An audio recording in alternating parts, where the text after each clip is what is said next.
Hello दोस्तों, मैं हूं डॉक्टर आमिर। आप सभी दोस्तों का स्वागत है प्राचीन चिकित्सा पद्धति यूट्यूब चैनल पर।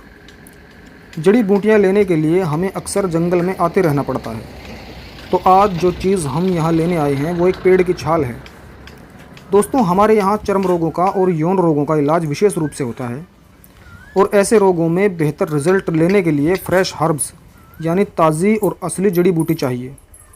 आज जिस पेड़ की छाल हम लेने आए हैं ये सोराइसिस जैसे भयानक महारोग में हम जो काढ़े, चूर्ण और गोलियां सेवन कराते हैं उन सभी में यूज़ होती है। और ये है बकायन यानी महानीम के पेड़ की छाल। यहाँ ये वीडियो बनाने का पर्पज़ ये है कि हमने कुछ समय पहले चर्म रोगों को नष्ट करने के लिए एक चूर्ण की वीडियो बनाई थी और उसमें अन्य औषधियों के साथ बकायन यानी महानीम की छाल भी एक घटक के तौर पर शामिल थी। उस वीडियो को देखकर हमारे बहुत से व्यूवर्स ने हमसे पूछा था कि बकायन का पेड़ कैसा होता है, और उनमें से बहुत सारे लोग तो मीठे नीम को बकायन समझ रहे थे। मीठा नीम की ही एक किस्म होती है, वो बकायन नहीं होती। ये देखिए दोस्तों, ये बकायन की पत्तियां हैं, ये बिल्कुल नीम की पत्तियों की तरह ही होती हैं।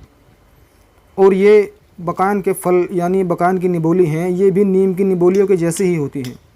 थोड़ा सा ही फ़र्क होता है बस इनमें, तो आप इसकी पहचान कर लीजिए।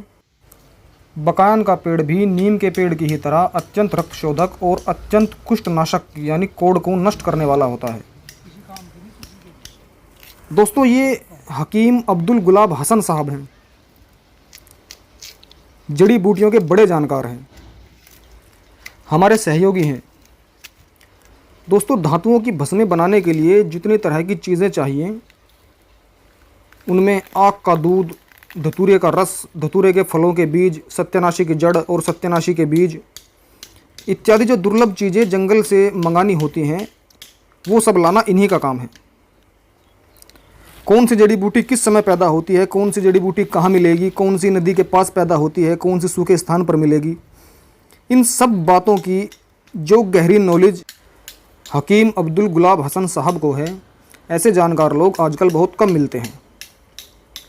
दोस्तों, आयुर्वेद चिकित्सा शास्त्र में कुष्ठ रोग अध्याय में चर्म रोगों, कुष्ठ और कोढ़ का विनाश करने के लिए जितनी वनस्पतियों और जड़ी बूटियों का उल्लेख है उन सभी में बकायन यानी महानीम का अपना एक प्रमुख स्थान है। हमारे पास सोराइसिस, एक्जिमा और आर्टिकेरिया के डिफरेंट कंडीशन के जितने क्रिटिकल पेशेंट आते हैं उन सभी की अवस्था के अनुसार हम उनका जो आयुर्वेदिक उपचार करते हैं वो उपचार दो तरह का होता है। एक उपचार में रस रसायन, कुपिपक्व रसायन और भस्में शामिल होती हैं और दूसरे में सिर्फ जड़ी बूटियों की चिकित्सा की जाती है। तो जड़ी बूटियों की चिकित्सा में जितने भी चूर्ण, चटनी, अवलेह, काढ़ा, गोलियां इत्यादि का सेवन कराते हैं उन सभी में ही बकायन की छाल या बकायन के पत्ते या बकायन की निबोली यानी किसी न किसी रूप में बकायन अवश्य शामिल होती है। वैसे भी साधारण खाज, खुजली और खून की खराबी में इसकी छाल को घिसकर उसका लेप लगाने से या इसके पत्तों को नीम के पत्तों के साथ घोटकर पीने से भी बहुत उपकार होता है। दोस्तों, ये एक बहुत उपयोगी पौधा है, खून साफ करने में रामबाण है और ये पूरे भारत में पाया जाता है। हर जगह ये सड़कों के किनारे देखने को मिल जाता है, फिर भी लोग पता नहीं कैसे इसे नहीं जानते। ये देखिए, जो हमने काढ़ा बनाने के लिए इसकी छाल ली है, तो ये जो सफ़ेद भाग आप देख रहे हैं हमें सिर्फ यही लेना है। ये ऊपर का मोटा हिस्सा उतार देना है, अंदर की सिर्फ अंतर छाल यानी सफ़ेद छाल लेनी है। ये रस से भरी हुई होती है और इसे सिर्फ छाया में रखकर ही सुखानी होती है।